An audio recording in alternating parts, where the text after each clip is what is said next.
Hello, my name is Jordan Torres, and today what I'll be proposing to you is a potential avenue to reduce the rates of chronic disease in Bernalillo County.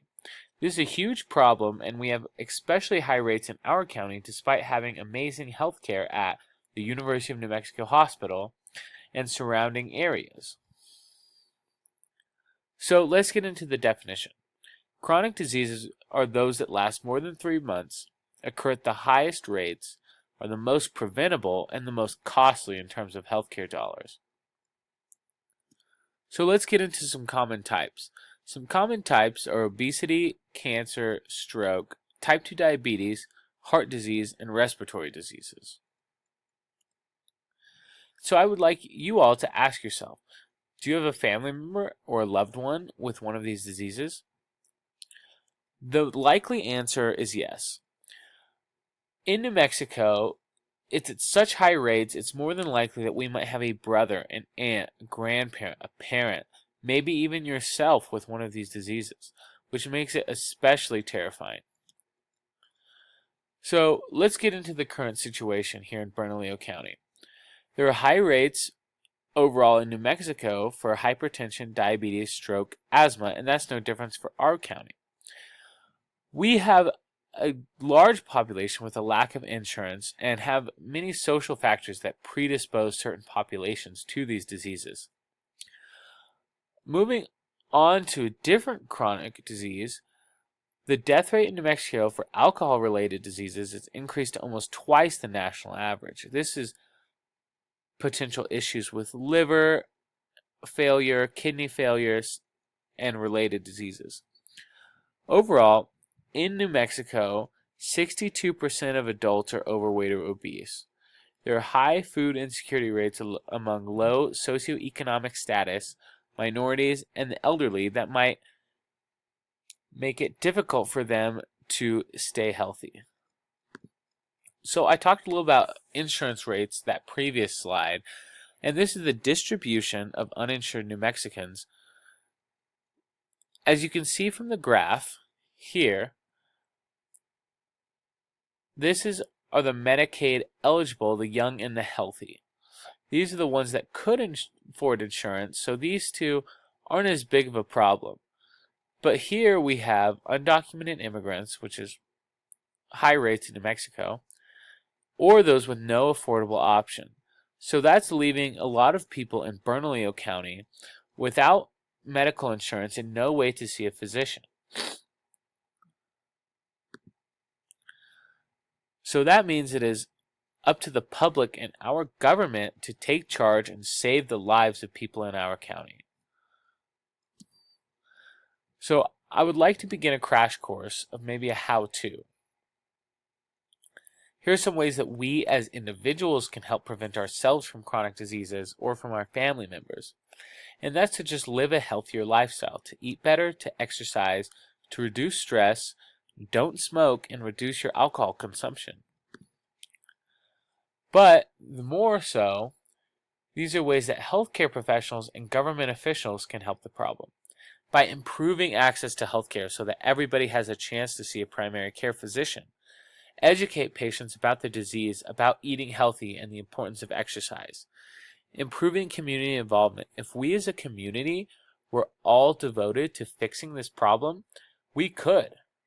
And reducing social barriers. This is talking about poverty. This is talking about inadequate access to health care.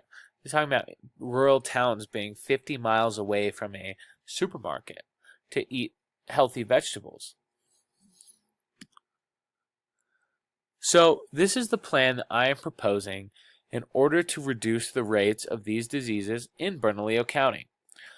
Overall, it's 3 issues that I think is important. A better education, increasing healthy behaviors among at-risk populations, and improving access to health care. So on that better education, people who are predisposed to these diseases or even with these diseases, they need to be adequately educated on what's going wrong with them and how they can protect themselves. Potentially, if someone has a family history of this disease, they can be enrolled in a course to help learn about how to prevent this disease, or maybe if they're overweight. Obesity is a huge risk factor for heart disease and diabetes. So if someone was more aware of that issue, they might be able to protect themselves better. So increasing healthy behaviors among at-risk populations. I kind of touched this, but it's basically eating healthier and exercising consistently. What the optimal choice for both of these is a plant-based diet with decreased processed foods and balanced meals. For exercise, it'd be 5 times a week for an hour each time. About healthcare, it is important that each person has access to visiting a primary care physician. And I know that is a very difficult issue in politics today and just across the nation. So this is just kind of a picture to highlight the difference between leading a healthy lifestyle on the left versus leading an unhealthy lifestyle. I think this really resounds the point I made in my last slide, because this is what the inside of our bodies is telling us. So let's move on to maybe the cost versus benefit analysis of this project. For many years, New Mexico has been one of the most poor, unhealthy states in the United States. And the largest, most populated county in New Mexico is Bernalillo County. And it is home to the University of New Mexico Hospital, and it is considered an urban environment. So health in our county is essential to set the tone for the rest of the state. It is important that we invest in our future, investing in our children to increase their health. By decreasing the rates of disease, we'll decrease healthcare spending overall. Chronic diseases are the most costly of any disease, and if those diseases are at a decreased rate, we'll never have to spend that excess money, and we'll be improving our health.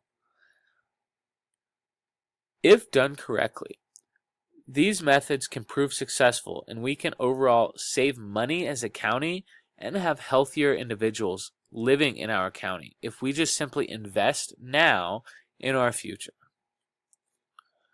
So looking at a potential budget, what I would like to do is provide full-time teachers and trainers to all of these at-risk populations. What it would be is a primary care physician, or it could be advertising community, to sign people up for these specific classes for a 1-year duration. This would be full-time teachers teaching about disease management and prevention education.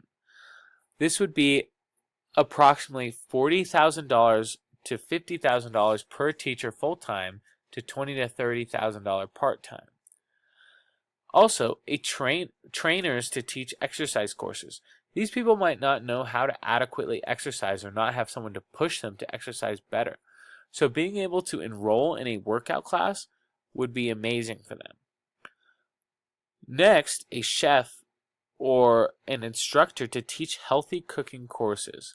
Most people just don't have the education to eat right, and don't know how to eat right, and don't know how to make healthy recipes. So it would be necessary for someone to be able to teach this at an approximately $37,000 yearly stipend. Healthcare access. Now this is the big one. If we are to enroll people in this program, we need at-risk individuals to be seeing a physician. Now this is a difficult thing to put a number on, because it is a constant issue in our current political climate, and we currently don't have a solution to healthcare. So that would be to be determined, and I would just be urging legislators in New Mexico to support any bills that will help to increase this healthcare access. And just one more thing to just make sure everyone knows how imperative this is. These are some quotes from some current healthcare professionals. First off, Gene Cerami, a registered dietitian and instructor at the University of New Mexico, states that the best way to prevent disease is to improve lifestyle. Exercising and a plant-based diet is the key to a healthy lifestyle. Dr. McKinnell, a medical doctor in Albuquerque that teaches at the University of New Mexico School of Medicine. Patients will have much better health outcomes if they're better educated about their disease. Right now, most are left clueless. And finally, another physician from the University of New Mexico School of Medicine is saying that New Mexicans are a culturally diverse population. It's important that we train a culturally competent healthcare team. And what this means is that the people who are giving care to these New Mexicans should be aware of the problems that they are facing. And this is just another way that we too can help to fix this problem. So to conclude, I believe that the health of our county is everyone's responsibility. It's a very complex problem that requires a proactive solution. In the long run, by supporting this proposal and educating our population and taking a first-hand approach to prevent disease will, in the long run, benefit our county and state. It's crucial that we take action now, so I would greatly appreciate if you were to take my proposal into consideration and support our plan to reduce barriers, increase healthcare access, and overall decrease rates of chronic disease in our county. We owe it to not ourselves, but our friends, family, and neighbors. I appreciate the time and the consideration in this project, and I greatly hope that you would consider funding my grant